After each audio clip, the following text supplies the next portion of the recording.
Now, the infidel population are seeing this war as a genocidal war, since as it is described in the Muslim historians of jihad, as well as extremely numerous Christian sources, this war was conducted as in great ferocity. Whole cities were given up to massacres.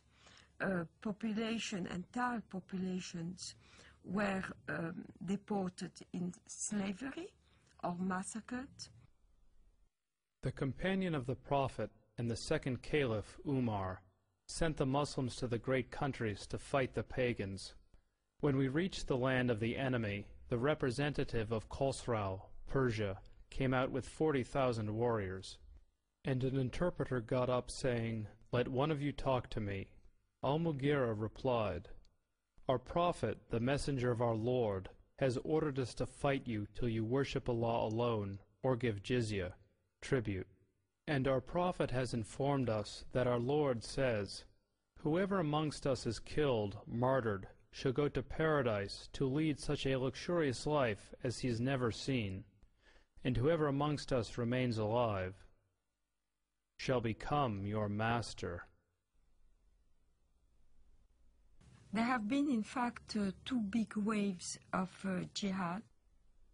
The Arab waves, which started in the 7th century, and in the course of 1 century only, has Islamized a huge territory, mainly Christian territory, from Portugal till Armenia.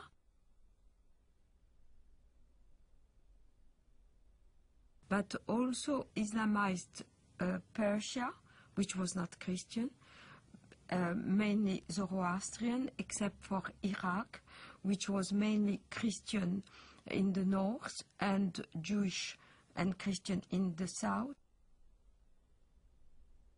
The second wave of Islamization started in the 11th century with the Turkish tribes. So all these regions of Eastern Europe, Greece, Anatolia, which is now Turkey, but was the seat of the Christian Byzantine Empire, and Serbia, Bulgaria, Romania were integrated into the Dar el-Islam, which is the land of Islam.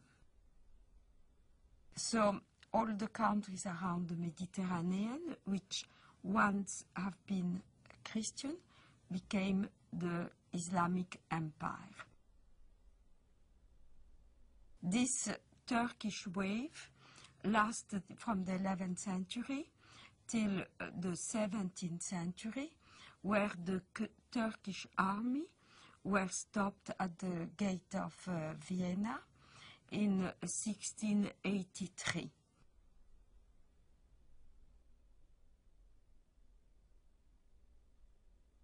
The Crusades are not understood in Muslim world today very differently to the way they are understood in the Western academia and in the discourse of the Western elite class. Both talk of the Crusades as an aggressive war of conquest by Christian Europe against peaceful, innocent Muslims. One may ask, however, what were those Muslims doing in the Holy Land in the first place? Well, what happened is that Muhammad and his successors waged a series of wars of conquest, and in one such onslaught, in the 4th decade of the 7th century, the Holy Land, Palestine, Israel, was conquered by Muslims. And so when Seljuk Turks started interfering with the ability of Christian pilgrims to go to the Holy Land, to go to Jerusalem, and when their physical safety was no longer guaranteed, the Western Christians acted not only as reconquerors of a land that had been once theirs, they also acted as, quite rightly one might say, protectors of their holy places. Now, a defensive war in the case of the Muslims is even a war of conquest, because they're obligated to spread Islam. But a land which had once been Muslim, in particular, must be reconquered, and the jihad is the rightful name of that war of reconquest. So they could never accept the Crusader states in Antiochia and Jerusalem, because they were Dar ul-Harb reinstated into Dar ul-Islam. And this is a contemporary aspect of the Israeli-Palestinian conflict, of which many Westerners are not fully aware. Exactly the same psychology that prompted Saladin and others to fight the Crusaders is now motivating Hamas. In both cases, it is not only a matter of the nationalistic desire of Arabs to expel European or Jewish settlers, it is also the Quranic obligation of all good Muslims to make sure that the land once ruled by Muslims will be reverted to their rule. From the British historian Hilaire Belloc's The Great Heresies, 1938. It has always seemed to me possible, and even probable, that there would be a resurrection of Islam, and that our sons or our grandsons would see the renewal of that tremendous struggle between the Christian culture and what has been for more than 1,000 years its greatest opponent. The suggestion that Islam may re-arise sounds fantastic, but this is only because men are always powerfully affected by the immediate past. One might say that they are blinded by it. But not so very long ago, less than 100 years before the Declaration of Independence, Vienna was almost taken, and only saved by the Christian army under the command of the King of Poland, on a date that ought to be among the most famous in history, September 11th, 1683.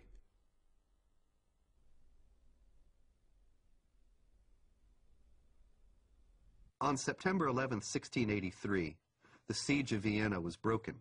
That was the high point of Islamic jihad expansion into Europe. After that, Islam went into decline, and the Islamic world was colonized and in a drastically weakened state. It seems very likely, almost certain as far as I'm concerned, that Osama bin Laden chose September 11th in 2001 to signal that the decline of the Islamic world was over, and that the jihadists were back and were going to pick up where they left off in Vienna in 1683. If we look at the tectonic plates between Islamic world and non-Islamic world today, we notice something very interesting, that even very diverse Muslim societies, which cannot be easily branded under one civilizational label, have something in common, and it is the tendency to be in conflict with their neighbors.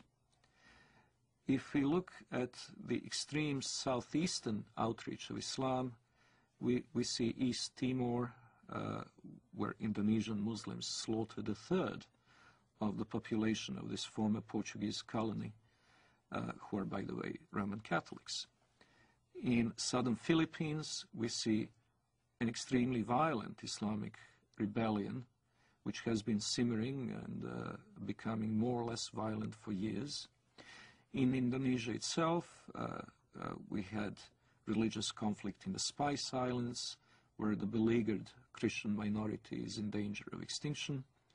We have very active Islamic movements, both in Thailand and in China, in Xinjiang.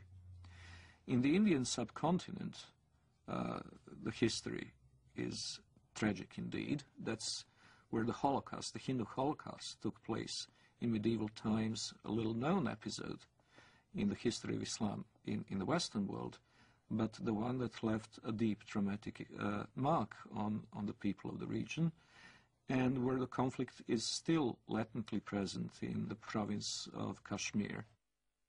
In Africa, there is the constant war in Sudan, which finally has gained some prominence in the Western decision-making circles, but which has been going on for 20 years. And it's impossible to estimate the number of lives it has claimed, but it certainly goes into many hundreds of thousands. There is the constant instability in Nigeria between the resurgent central and northern states, which are increasingly pressurizing the government in Lagos into accepting Sharia law as the law of the land in those provinces. And of course there is Mauritania, where Muslims constantly battle non-Muslim southerners. Then there is of course the Caucasus, Chechnya. And in Europe itself we have the conflict in the former Yugoslavia between the Bosnian Muslims and Serbs and Croats respectively, and the conflict between the Albanians and the Serbs, Albanians and the Macedonians, and quite possibly before too long, Albanians and Greeks. So if we eliminate these conflicts, if we eliminate from the equation Chechnya, the Balkans, Sudan, the world is a pretty peaceful place.